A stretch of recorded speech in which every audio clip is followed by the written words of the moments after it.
नमस्कार आदाब, मेरा नाम है सरवत। आप देख रहे हैं ऑर्डिनरी।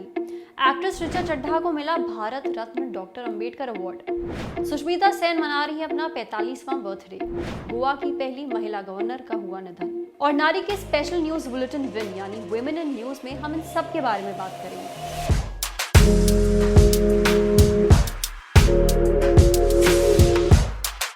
इस खास बुलेटिन में हम बात करते हैं खबरों में रहने वाली महिलाओं की और उनसे जुड़ी खबरों की। तो बढ़ते हैं पहली खबर की ओर। एक्ट्रेस ऋचा चड्ढा को मिला Bharat Ratna doctor Ambedkar award. Actress Richa Chadha दमदार एक्टिंग के लिए जानी जाती हैं। खबरों में इसलिए है क्योंकि भारत रत्न डॉक्टर अंबेडकर अवार्ड से सम्मानित की गई हैं भारतीय सिनेमा में योगदान के लिए। महाराष्ट्र के गवर्नर भगत सिंह कोश्यारी ने राजभवन में ऋचा को यह अवार्ड दिया। इंडिया टुडे की रिपोर्ट के मुताबिक अवार्ड मिलने पर ऋचा ने कहा कि एक ऐसा सम्मान है जिसे मैं अपने दिल के करीब रखूंगी, एक ऐसे एक्टर के लिए जिसका कोई गॉडफादर नहीं है। हर उपलब्धि अनमोल और अच्छी कमाई लगती है। अवार्ड मेरे सपनों में मेरा विश्वास बनाए रखता है। इस पॉइंट तक पहुंचने की लंबी यात्रा रही है। अपने मूल्यों के साथ खड़े होकर ऐसी फिल्में बनाना जो केवल मनोरंजन से ज्यादा भी कुछ कहें, इसके लिए मैंने हमेशा प्रयास किया है। ऋचा ने आगे कहा कि कलाकारों का ये कर्तव्य रहा है कि मुश्किल में फंसे लोगों का सपोर्ट करें, उनकी जिंदगी दोबारा शुरू करने में मदद करें। उनका कहना था कि एक एक्टर की जॉब मनोरंजन से कहीं ज्यादा है। हम सभी समाज के उत्थान की जिम्मेदारी निभाते हैं। मैं अपील करती हूँ कि जरूरतमंद लोगों का सपोर्ट करने के लिए ज्यादा से ज्यादा लोग साथ आए। अगली खबर थोड़ी मजेदार है। करोड़पति बनने वाली आईपीएस के साथ एक बड़ा चमत्कार हुआ। आईपीएस अधिकारी मोहिता शर्मा कौन बनेगा करोड़पति के मौजूदा सीजन में 1 करोड़ रुपए जीतने वाली दूसरी महिला हैं। सोशल मीडिया पर इनकी खूब चर्चा हो रही है, लेकिन केवल इसलिए नहीं क्योंकि इन्होंने करोड़ रुपए जीते हैं, बल्कि इसलिए भी क्योंकि इन्हें मैगी नूडल्स के एक ही पैकेट में मसाले के 2 पाउच मिले हैं। इस पर लोग कह रहे हैं कि मोहिता की तो किस्मत ही खुल गई। मोहिता ने तस्वीर पोस्ट करते हुए लिखा कि केबीसी 12 में जीतने के तुरंत बाद मैगी के एक पैकेट में मसालों के 2 पाउच मिले।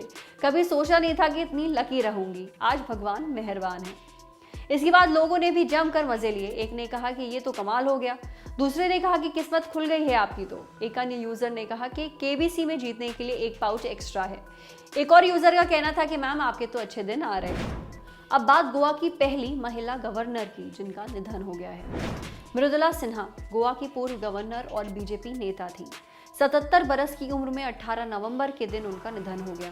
दिल्ली के एम्स में उन्होंने आखिरी सांस ली। उनके जाने पर राष्ट्रपति रामनाथ कोविंद और पीएम मोदी समेत कई बड़े नेताओं ने श्रद्धांजलि दी। मृदुला मूल रूप से बिहार के मुजफ्फरपुर की रहने वाली थी। ग्रेजुएशन के बाद रामकृपाल सिन्हा से शादी हुई। रामकृपाल उस वक्त कॉलेज में लेक्चरर हुआ करते थे। आगे चलकर राजनीति में आए और मंत्री बने। खैर, शादी के बाद मृदुला ने साइकोलॉजी में पोस्ट ग्रेजुएशन किया। कॉलेज में पढ़ाने लगी। बाद में गांव में एक स्कूल भी खोल लिया। पति ने हिम्मत बढ़ाई तो मृदुला ने राइटिंग की फील्ड को एक्सप्लोर करना शुरू किया। छोटी कहानी और कविताएं लिखने लगी। हिंदी भाषा की पत्रिकाओं में उनकी कहानियां पब्लिश होने लगी। उसके बाद मृदुला ने नॉवेल लिखा। राजमाता विजय राजे सिंधिया की बायोग्राफी भी लिखी, जिस पर एक थी रानी ऐसी भी नाम से फिल्म भी बनी। 1981 में मृदुला बीजेपी से जुड़ी। बीजेपी महिला मोर्चा की इंचार्ज रही। अगस्त 2014 में गोवा की 17वीं गवर्नर बनी। नवंबर 2019 तक इस पद पर रही। अपने कार्यकाल में उन्होंने गवर्नर हाउस में चांद के साथ कल्चरल इवेंट्स शुरू किए। राजभवन के अंदर ही एक पशुशाला भी खोली। अगली खबर इंदिरा गांधी की। आज लोग उन्हें क्यों याद कर रहे हैं? इंदिरा गांधी भारत की पहली महिला प्रधानमंत्री। आज यानी 19 नवंबर को इनकी जयंती है। इनके बारे में लोग लगातार सोशल मीडिया पर लिख रहे हैं। कांग्रेस नेताओं ने दिल्ली में शक्ति स्थल पर जाकर इंदिरा गांधी को श्रद्धांजलि दी। इंदिरा का जन्म 19 नवंबर 1917 को हुआ था। देश के पहले प्रधानमंत्री जवाहरलाल नेहरू की बेटी थी। पुपुल जयकर की लिखी इंदिरा गांधी की बायोग्राफी के मुताबिक इंदिरा पहले तो राजनीति में नहीं आना चाहती थी। फिरोज गांधी से शादी करके चकाचौंध से दूर तनाव मुक्त जिंदगी चाहती थी। आजादी से पहले जब नेहरू देहरादून जेल में थे, तब 19 या 20 साल की इंदिरा ने फिरोज से शादी करने के फैसले के बारे में अपने पिता को बताया था। कहा था कि वो शादी करके बच्चों को पालना चाहती हैं। ऐसा घर चाहती हैं जिसमें पति हो, संगीत हो, दोस्त और किताबें हों। इलाहाबाद में 1942 में इंदिरा और फिरोज ने शादी कर ली, लेकिन शादी के बाद इंदिरा धीरे धीरे राजनीति में सक्रिय होने लगी। पिता की सहायक की भूमिका में आ गई। 41 की उम्र में इंदिरा कांग्रेस की अध्यक्ष चुनी गई। नेहरू की मौत के बाद लाल बहादुर शास्त्री पीएम बने। उनके निधन के बाद देश को इंदिरा गांधी तीसरे प्रधानमंत्री के तौर पर मिली। जनवरी 1966 में इंदिरा पहली बार पीएम बनी। मार्च 1977 तक इस कुर्सी पर रही।